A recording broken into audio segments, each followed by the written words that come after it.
Прывітанне, гэта канал Свабода Прэміум. Для вас працуе Дмітрый Гурневіч у Празе, а на сувязі са мной з Варшавы кіраўнік ініцыятывы BayPol і былы следчага камітэта Беларусі Андрей Остапович. Прывітанне, Андрей. Здравствуйте. Андрей, мы з вами размаўлялі больш за месяц таму, калі вы толькі пераехалі ў Польшу, дакладней уцяклі з Беларусі, бо мусілі уцякаць. Цяпер вы ўжо там некалькі тыдняў апошніх працуеце над стварэннем такога аб'яднання былых сілавікоў BayPol, якое збірае доказы злачынстваў сілавікоў Беларусі нематываванага і дапамагаеце людзям, якія адмовіліся ад выканання злачынных загадаў, пераязджаць у Польшу. Давайте па чарзе спачатку. Ці шмат ужо давялося вам людзей або не перавесці, дапамагчы ім у Беларусі?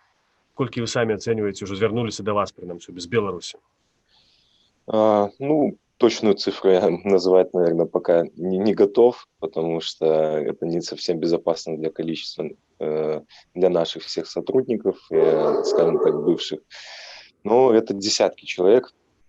Не все включаются в инициативу, потому что некоторые просто вынуждены были уехать, и они не готовы в дальнейшем включаться в инициативу, они хотят тоже более спокойной жизни и находятся просто, были вынуждены из-за своей позиции уехать, сбегать из страны и так далее. Многие включаются в инициативу, но еще есть свои нюансы, потому что мы получаем постоянную информацию, что по нам там очень серьезно работают, создаются спецгруппы и так далее. То есть надо каждого человека проверять серьезно. И это очень усложняет, то есть, наш процесс движения. Вы маеце на увазе, што пад формай, скажем, людзей, якія быццам бы шукаюць прытулку, могуць спраўляць нейкіх сілавікоў, агентаў ці што? Естественно, конечно. Такие уже были, пытались записывать и на диктофон, и пишут такие под видом. И вот наши недавно появившиеся каналы подписываются все сотрудники УСБ, скажем так, и других ведомств.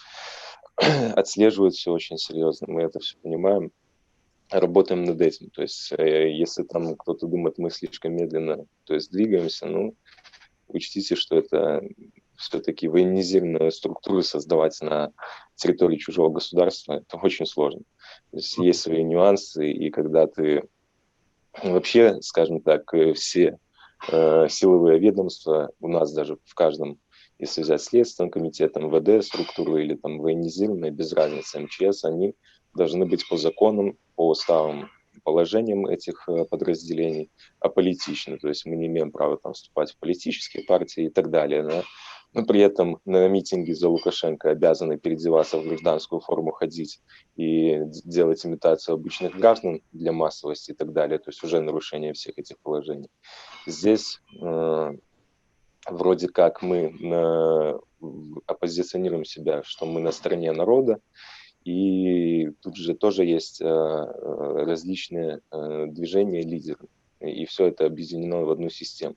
Мы должны очень аккуратно, то есть со всеми сотрудничать, потому что поддержка нам очень нужна, но мы не можем кого-то потом, когда восстановится ситуация, поддерживать, то есть, и выдвигать там своего кандидата и так далее. То есть, это очень, когда ты с этим всем не сталкивался, ты занимался там расследованием дел сугубо, сейчас это все распознать. Я был, скажем так, кабинетным работником, расследовал уголовные дела, там, да, выезды и все остальное, скажем так, с телесным направлением связано, там, и убийства, и смерти, много всего такого, но когда ты входишь в эту политическую сферу, ничуть не легче, и есть совсем другие нюансы, которые надо еще где-то научиться, где-то распознать. Благо помогает распознание правды и лжи, то есть тоже свое есть. И еще плюс свои же оказывают на всех нас свое серьезнейшее давление, потому что там это министерство, здесь это инициатива, включающая людей просто. А до вас звяртаюцца хутчэй прадстаўнікі, не ведаю, нейкія афіцэры, ці гэта шараговыя там салдаты, скажем, або спецназаўцы, як это выглядае? Все виды, то есть абсолютно. То есть и те, и даже в количественном соотношении я бы не сказал, что офицеры меньше, чем просто солдаты, рядовые или сержанты и так далее. А як вы можете іх, напрыклад, праверыць на тое, што гэта не проста людзі, которые, скажем, захацелі лепшага жыцця і таму спрабуюць нейкім чынам эміграваць на захад? Все процедуры я даже не собираюсь как бы озвучивать и так далее. Ну, даже просто из общения это довольно легко понять, когда человек пытается. Ну, я это пока не готов Мгм. обсуждать, потому что это наши приемы, которые мы даже не хотим раскрывать. А Я яка понимаю, что гісторыя з в гэтых той людзей стране они знают, но в открытую я говорить не буду. Разумею, якая гісторыя з гэтых людзей найбольш вас уразіла, магчыма, з тых, хто ўжо пераехаў, пра што бяспечней казаць? Так, Бо да сілавікі тут это адразу такі шпіёнскія, ведаеце, сенсацыйнасць нейкая вакол. ну, да каждый день момент разный бывает. Мы сегодня начали изучать, скажем так, аудиторию телеграм-канала, который там подписан. Находим сотрудников УСБ, которые, не знаю почему, уже второй раз с этим сталкиваюсь. То есть, когда работал следователем, я всегда думал, что там КГБ, ФСБ, там такие профессионалы, очень серьезные люди сидят и все остальное. Ну, как в России столкнулся, думал, что моих познаний якобы не хватит, то есть на то, чтобы бороться с ними. То есть в России столкнулся, понял, что это обычные люди, и ничего там сверхъестественного нету, и совершают очень такие банальные ошибки. Ну и сегодня мы тоже проанализировали количество подписчиков, и, грубо говоря, всех смогли определить, кто есть кто, и люди даже не поменяли телефоны, номера, даже телефонные книжки свои и все остальное, и они под теми же именами, сохраненные у нас подписчиками, сидят и пытаются там анализировать, что мы выкладываем и так далее. Ну, то Мгм. есть вот такой момент. Кто как убегал, истории личные рассказывать. Ну, я свою личную могу рассказать, остальные пусть рассказывают свои личные истории сами. То есть это как бы тоже личное пространство. Ну, вы Об всё этом не рассказывали. хотелось, да, А, об этом как бы не хотелось бы рассказывать про личные истории. Но в основном все, кто уезжал и кто публично высказался, они были вынуждены уехать, потому что начиналось преследование и давление. И эти чистки, что мы описывали в своем одном, скажем так, из наших публикаций, ну, у нас больше не то, что на количество идет, а у нас больше на качество, потому что получить эту достоверную информацию сложно, еще написать, проанализировать и нормально изложить. У нас больше это как тексты идут. мгм. Я понимаю, что, наверное, такую информацию сложно воспринимать, и немногие хотят читать и так далее, но достоверно это реально. То есть информация о том, что вот и в штаб Бабарика попали, там оцифрованные списки извлекли, сейчас цифруют все списки по всей республике, они в ЦИП же все подавались, чтобы выявлять всех сотрудников, которые отдавали свои подписи не за тех кандидатов, как считает наше правительство. То есть Мгм. даже в этом ограничить свободу. Вы Ну, маеце на мы ўвазе тыя подпісы, не то, што там штабнікі канкрэтна, хто запісваўся ў інстытутную групу, а менавіта збор подпісаў, то, што на вуліцах падпісваліся, так? конечно, да. Ну вот ситуация в чем? Когда штаб Бабарики взломали, все, кто за него подписался, эти подписи были оцифрованы. Для проведения, скажем так, полных итогов, они делали, скажем, свой подсчет, чтобы сравнить его с ЦИПом. Эти списки как бы извлекли, и там уже, когда все оцифровано, просто вводишь любого сотрудника в поиске, и он выбивает, что он отдал свою подпись по паспорту за Бабарика. И смотрят должность, все соответствие. То есть если высокие должности занимают, они понимают, что человек уже придерживается не той политики, которая нужна нынешнему правительству, или его смещают. Именно на этом почистили Академию МВД очень сильно. И на этом же сейчас начинает чистить Следственное управление по городу Минску. Ну, там и другие причины со Следственным комитетом, это можно долго обсуждать, почему там происходят такие чистки и все остальное. Но тоже один из нюансов. Но еще более обширная информация поступила, что все списки, которые не в электронном виде уже из-за других всех кандидатов поступили в ЦИП, они тоже оцифруются, и точно такая же чистка будет произведена. Ну и, как сказал еще бывший экс-министр предпоследний МВД в узком кругу своем, что мы сначала разберемся с людьми на улице, а потом мы проведем чистки у себя. То он дословно сказал, разберемся со своими людьми, кто там ничего не придерживается. Ну, каждый делает выбор сам, что тут поделаешь. Да рэчы, вы згадалі пра следчы камітэт, ужо неаднаразова было ў тэлеграм-каналах, і Павел Латушка інфармацыю агучыў, што нейкі быццам бы раскол ёсць унутры следчага камітэту, таму што Там не то, что раскол, а сотрудники Следственного комитета они все кричат, что не возбуждали уголовные дела. Я уже это объяснял, ну, в интервью, не знаю, вы видели, нет, может, еще даже не публиковали, что в принципе, материалом проверки можно практически все то же самое сделать, что и по уголовному делу. Конечно, уголовное дело это намного эффективнее, и уже и объяснение не имеет юридической силы, там, задачу ложных показаний, скажем так, и так далее. Допросы свидетелями все-таки ответственность несешь, там это все более надежно дублируется. Но, в принципе, все то же самое можно сделать, собрать информацию. Раз у них не было возможности в Следственном комитете возбуждать дела, проводить расследование нормально, они в рамках материала собрали максимальную информацию, провели, то есть весь ряд необходимых действий. То есть, в принципе, по каждому там случаю, обращению работа была проведена такая, которая должна проводиться всегда в рамках закона. И сроки начали подходить.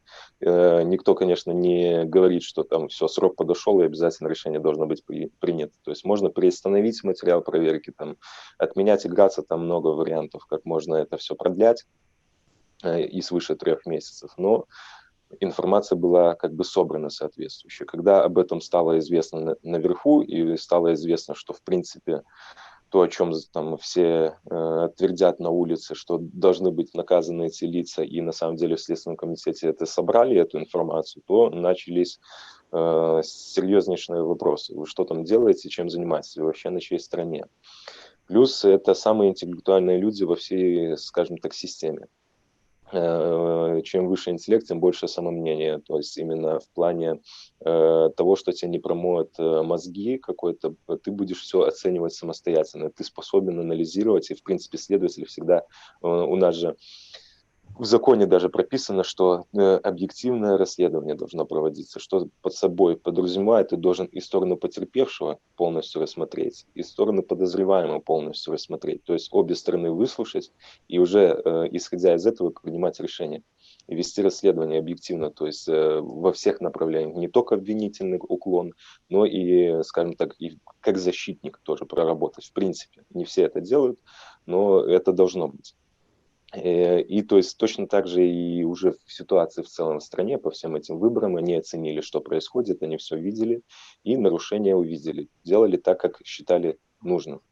И я более чем уверен, что большинство следователей, никто там ничего особо не фальсифицировал, они проводили все материалы проверок как нужно. Когда это стало известно, очень как бы этого испугались.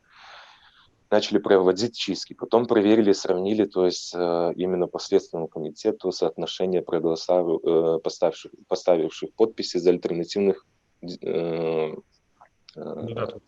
да, кандидатов и ну, по соотношению к общему количеству следователей на всю республику. Процент ужаснул и поняли, что они получили оппозиционную как бы так структуру. И начались уже разговоры о том, что это самая мягкая структура, самая типа там плохая, но на самом деле по интеллекту это самая сильная структура, насколько я вижу, в республике, которая у нас есть.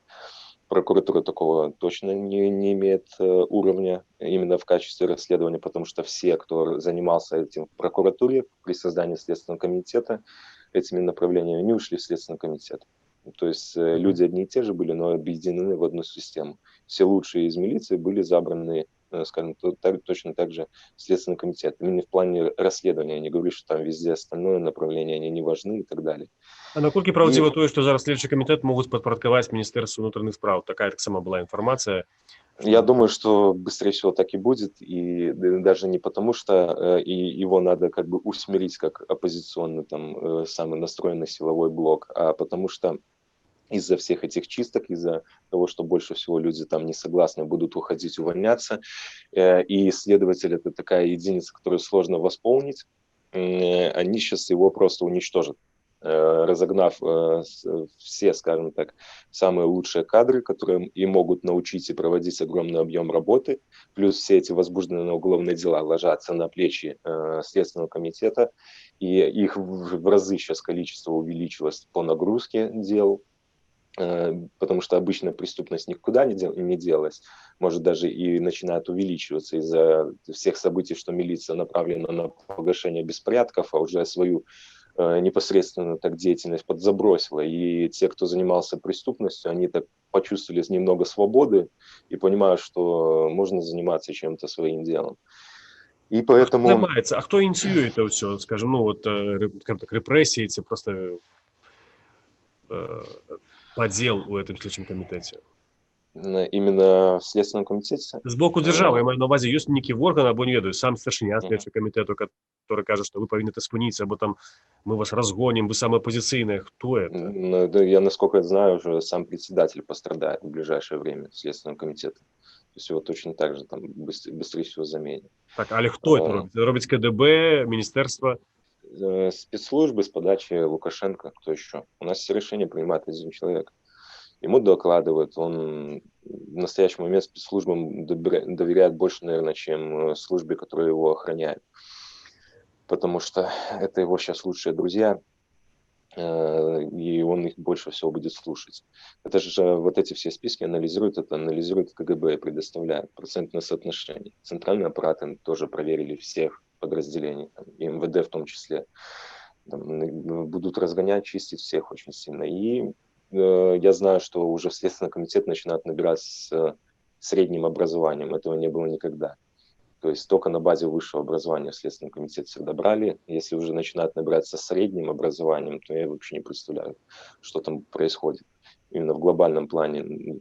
По своему району партизанскому, в принципе, оставшиеся там в процентном соотношении качественные работники, имеющие высокий стаж и большой стаж работы, или были забраны в центральный аппарат, или в управление по городу Минску, точнее, потому что там уже ресурсы истощены людские, и некоторые просто или дорабатывают и увольняются, или же уже уволились. И, то есть одни молодые сотрудники. Я себя помню молодым, не так это давно было. Первые 2 года тебе надо еще научиться. Так это еще с академией. Если не с академией, я не знаю. У нас люди приходят 2-3 года, отрабатывают, и я не вижу, чтобы он там был профессионалом даже в каком-то своем направлении. Если его посадить, расследовать одни кражи, то даже через 2-3 года он толково их даже еще не расследует.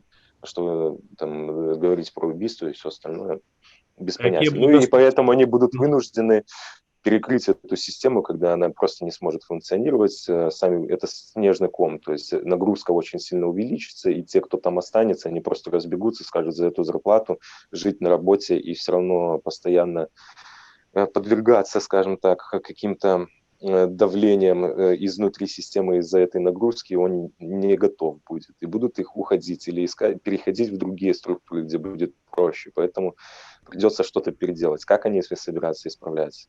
Ну, если сейчас уничтожить Следственный комитет, и возвращаться многие не захотят назад в МВД, не говоря уже о том, что сколько государство потратило на создание этого Следственного комитета, на строительство в каждом районном отделе, районе, точно, районном подразделении, делении в Беларуси отдельного здания, там, закупку отдельных машин, техники и всего остального на это выделение. То есть раньше это все было под милицией, сидели в одних зданиях, одни и те же машины были и все остальное. Это все закупалось отдельно. Сейчас присоединять назад люди не захотят туда пойти, и они потеряют еще огромное количество своих специалистов именно в этой направлении. И если вы скажете участковому, дадите уголовное дело на расследуй, ну, удачи, там протокол административный составить идиотский там, о том, как человек совершил административное правонарушение, просто из головы выдумать, это не уголовное дело. Скажем так, расследовать или его даже сфальсифицировать так, чтобы судья осудил человека.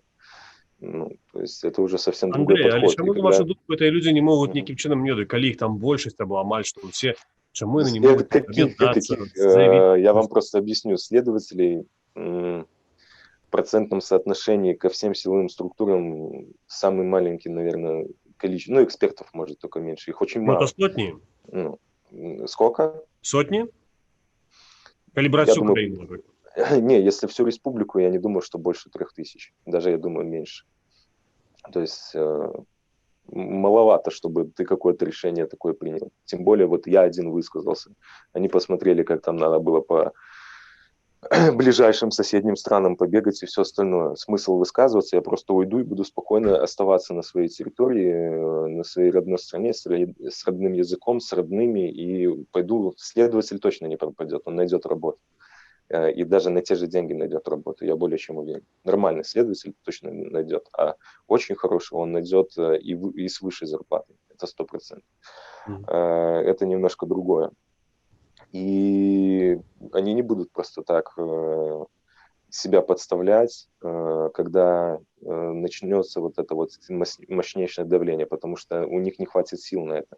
Это одно. Второе, у нас нету даже специальных средств и защиты, и все. Единственное, что нам выдается на дежурные сутки, пистолет. То есть, когда мы сидели на усилениях в зданиях, толку, что мы там находились, у нас не было ни ПРов, ни щитов, ни касок, ничего. Мы просто сидели в форме, без пистолетов, без резиновых палок. Если бы на нас там напали и все остальное, то и тем более 60% там состав из женщин представляет исследователи. То есть намного больше соотношения, чем в милиции и в других подразделениях.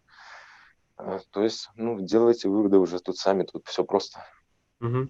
Андрей, вы сегодня опубликовали на телеграм-канале информацию про потерпелых за некалькі тыдняў, здаецца, ад 9 жніўня по 26.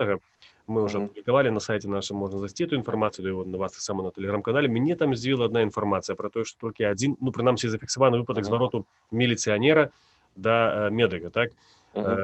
Як это ўвогуле магчыма, калі мы бачили, в принципе, кадры на тых же телеграм-каналах, что, в принципе, міліцыянераў бывали такие выпадки, калі людей збівалі таксама з іншага боку, або закидывали что-нибудь, або машины збивали тых же супрацоўнікаў, это был АМАП, силовики. Это именно те, которые обратились сами в, скажем так, медицинские подразделения. Все остальные, то есть на месте происшествия прибывала скорая, увозила сразу, оказывала помощь, это немножко другое. Это тот, кто осуществил вызов в 103, понимаете? Он один попал, этот сотрудник. Остальные же все просто на месте ему оказывается помощь. У них свои вот эти скорые помощи, в которых, помните, сотрудники ездили. Так. Это их, скажем так, медицинские машины. И их забирали и отвозили. И при этом отвозили в определенные 2 больницы, где отдельно только сотрудникам оказывали медицинскую помощь, а всех остальных граждан мирных отдельно обслужили, чтобы не было конфликтных ситуаций на пересечении в больницах. То есть вот такая ситуация была. А вы видите приблизно колькасць, сколькі могло потерпеть, скажем, супрацоўнікаў силовых структур? Там Лукашенко говорил про то, что ими ломали там и кости, и ноги, и позвоночники ломали. Позвоночники не слышал, ноги, переломы ног точно еще пока работал были, слышал такое точно, то есть врать не буду.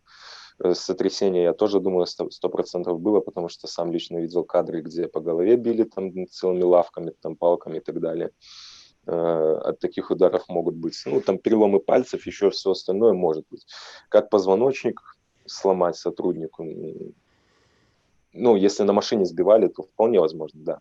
При другом оказании сопротивления, скорее, если он неудачно упадет сам, там, когда догоняет и все остальное, там можно как-то позвоночник сломать, а в этой всей защите, как ему удар нанести, когда, не знаю. Но пострадавших было больше, то есть один человек, это который лично обратился, почему он так по этой процедуре пошел, видно, допустил какую-то ошибку, им всем довели, как эта процедура будет проходить, поэтому они в эти списки не попадали. А ці вядома вам прыблізна якая сітуацыя, вось, напрыклад, у тых структурах, которые удзельнічаюць менавіта ў разгоне гэтай дэманстрацыі, ці яны таксама там звальняюцца, ці ёсць там паміж імі нейкія спрэчкі, бо часам тэлеграм-каналы, але немагчыма давераць тэлеграм-каналам без пацвярджэння ў такіх канкрэтных крыніц, што там быццам бы і б'юцца ў казармах, яны там сварацца паміж сабой. Ці ведаеце вы нешта пра атмасферу ад тых людзей, которые з вами контактуюць? Нет.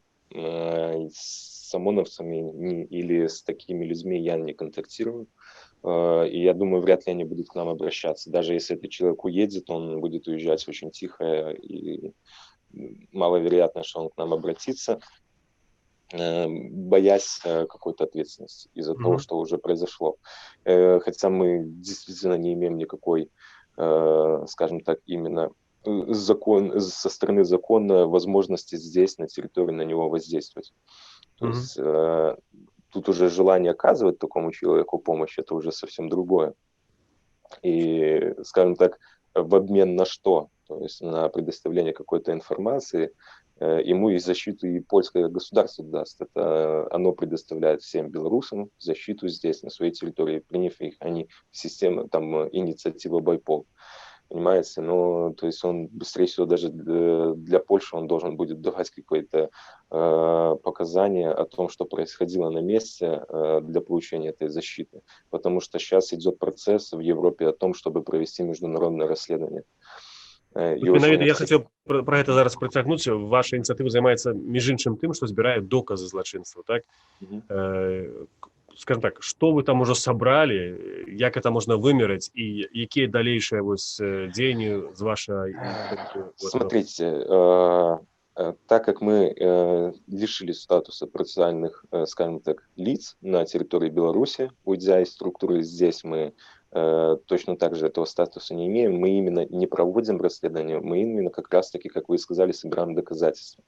И эти доказательства мы предоставляем нашей аналитической фирме iSense. Существует такая, она международная, самая авторитетная на международном рынке, которая контактирует уже с международным сообществом. И они эту информацию мы в том числе анализируем по своим направлениям, которые можем, и устанавливаем ответственных лиц. Допустим, с того же ЦИПа было доставлено определенное количество пострадавших с явными признаками насильственного характера, скажем так. То есть уже как минимум начальник ЦИПа, он уже ответственен и отвечает за то, что происходит на подответственной ему территории. Мы такого человека знаем его данные, то есть мы можем сообщить эти данные и передать это уже для дальнейшего, скажем так, формирования санкционного списка, проведения расследования на международной арене. Поэтому мы не публикуем все наши списки полностью, потому что, во-первых, они имеют личную информацию на каждого пострадавшего и так далее, и потому что мы не хотим рисковать все карты. Вот когда это их ударит реально, они будут это просто слова по голове, тогда они немножко по-другому задумаются. Вот в чем Мгм. основной, как бы. Поэтому нашей работы особо сильно вы не увидите. Мы будем, может, просто самую сжатую информацию какую-то реально демонстрировать, но самые, так скажем, вишенки на торте, они будут немножко отдельно идти. Мгм. Андрей, вы таксама займаеце тым, што ну прынамсі я чуў пра тое, што вы працуеце над нейкай там будучай рэформай ці над тым, што мае быць з сілавымі структурамі Беларусі пасля змены ўлады.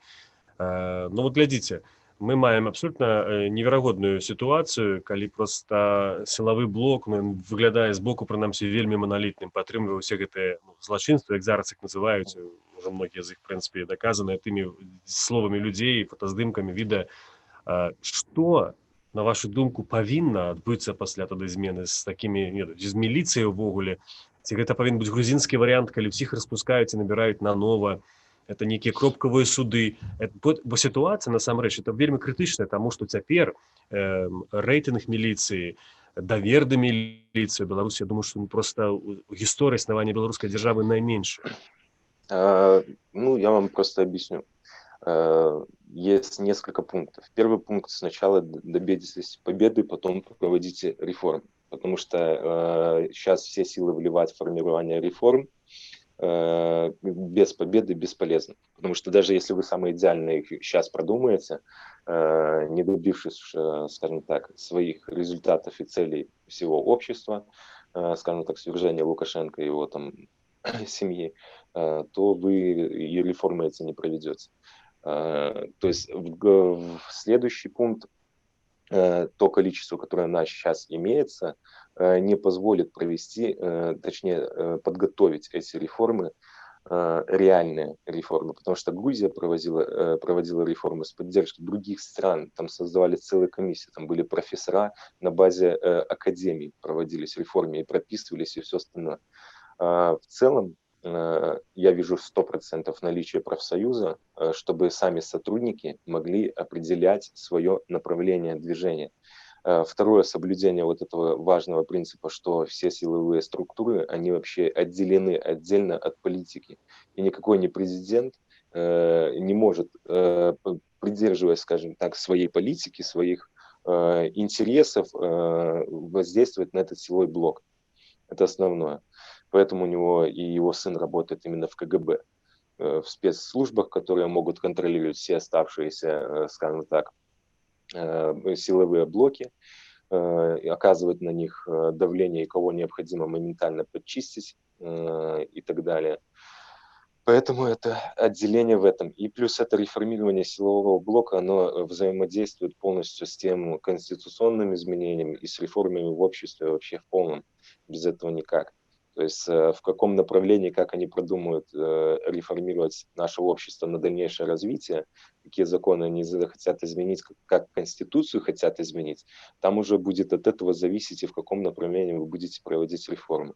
И последнее, то, что произошло в Грузии, почистили полностью всех. У нас это невозможно. Я не вижу, как это можно сделать абсолютно. И не вижу в этом смысла, потому что там была проблема в коррупции, которая полностью разваливала всю структуру силового блока.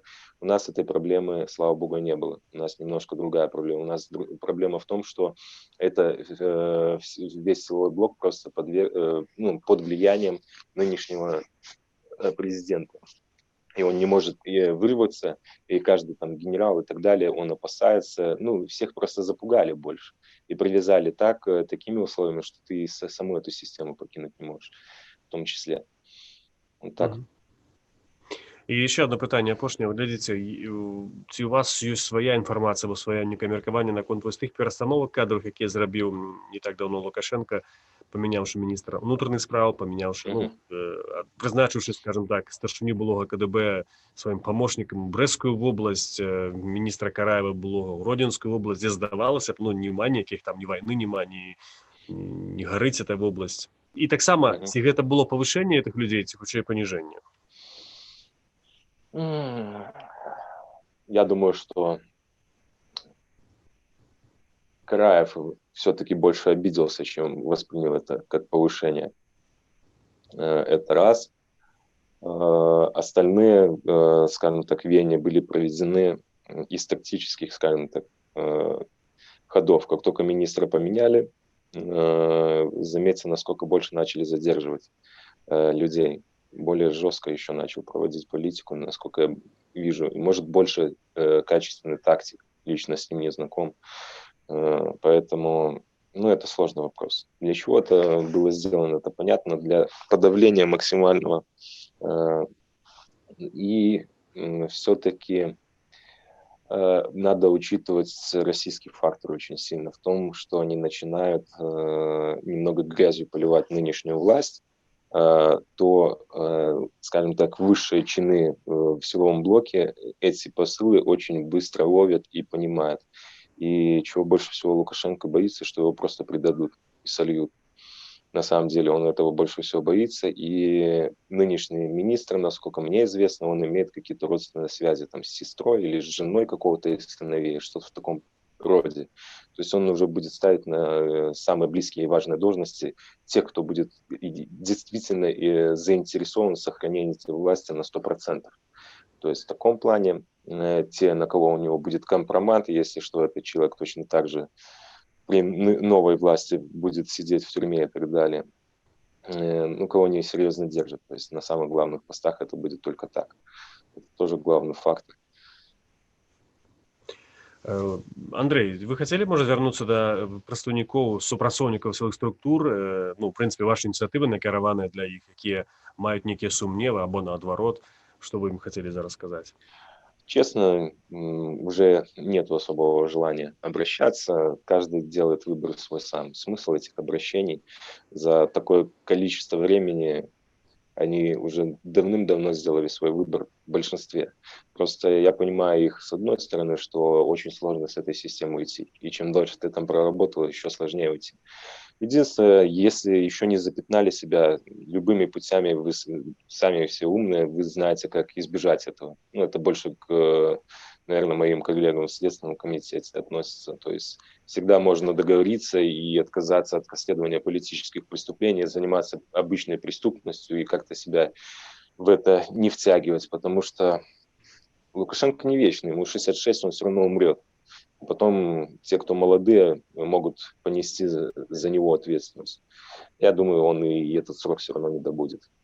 Ну так. Дзякуй вялікі. Гэта быў Андрэй Астаповіч, былы беларускі следчы, кіраўнік ініцыятывы Байпол. Ён быў на сувязі з Варшавы, а на сувязі з Прагі быў я, Дмітрый Гурневіч. Гэта быў канал Свабода Прэміум. Дзякуй за тое, што былі разам з намі. Бывайце і заставайцеся са свабодай.